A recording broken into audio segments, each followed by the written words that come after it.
a double greenhouse. The space in here where people hang out is, as you can see, is double glazed. This is double glazing, but then it's double glazed. So no matter how cold or hot it gets out here, this is a buffer zone, so that the people in here are twice removed from what's going on outside, as well as they can admit cool air if they want to, or block it out and admit the sun. So go ahead. That's 3 weeks of work. That's not finished, but that's 3 weeks of work putting that little building up. Go ahead. There's a one-bedroom version. Same thing. Go ahead. There's kind of a layout of the one-bedroom version and how it starts with the thermal mass. And then see, this is what we call a thermal wrap. This is rigid insulation all the way around about 1.5 meters out. And what that does is between that rigid insulation right there and the inside of the tire wall is about 7 feet of mass that really belongs to and is isolated from the outside. It belongs to the interior. The sun comes in, heats all that up. It takes it over a year to charge. It heats all that up and it just stays there and keeps putting out warm or cool.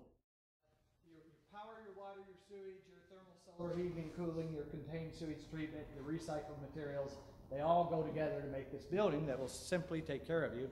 And it's carbon zero. And like the engineer said, what the world needs is 1 billion of these now. So we're trying to create what we call pockets of freedom, basically. Montana is such a place. That's why we're up in Montana. Montana has no building codes, no rules, no regulations. You can do whatever. It's freedom. You know, it's like, so what we're doing is making a map of the United States and of the world where these pockets of freedom are, but at the same time, we're offering the executive branch of the government a way to create the pockets of freedom. You don't have to change the codes for all of Melbourne. That's too stressful. You just have to take 5 hectares, 5 acres, whatever, and say, this is a test site. This is a pocket of freedom. This is a place where we're going to learn something. This is a forum for learning about sustainability. And they're buying that angle. And the way I got it through in New Mexico was I stood up in front of Congress and said, this is the state that designated 10,000 acres to develop, test, and drop the atomic bomb. You know, how many rules and regulations were broken there? You needed it. You needed it quick. You were desperate. Well, we're damn near there right now with needing to live carbon neutral. And we need to have a place. They didn't drop the bomb on Albuquerque or Santa Fe. They went out in the middle of the desert and dropped it in a place where it wouldn't do any damage. So what we're saying is, let us take this dangerous, sustainable housing out in the middle of the desert and test it. You know, like when you had the rubber gloves and you're reaching into the contained Petri dishes to play with the virus and nurture them and everything. We're just saying, okay, this is dangerous stuff. Let us do it out here, away where we won't hurt anybody.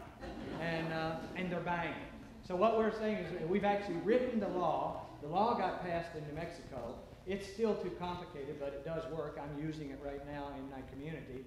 But we don't have time for to fight through Australian Parliament for 4 years. That's what it took me to get the law passed.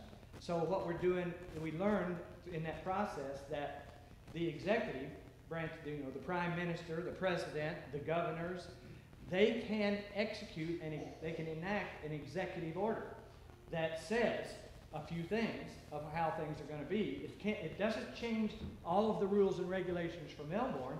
It changes, it opens up little pockets where testing can happen. And that's way less scary. And so, you know, the angle there is that the dangers of making imperfect, sustainable housing are not near as severe as the dangers of not making sustainable housing at all. All right, thanks a lot. Thank you, Michael.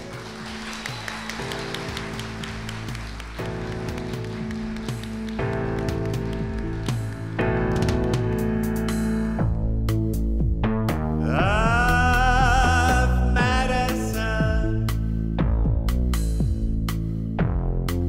perfect cycle.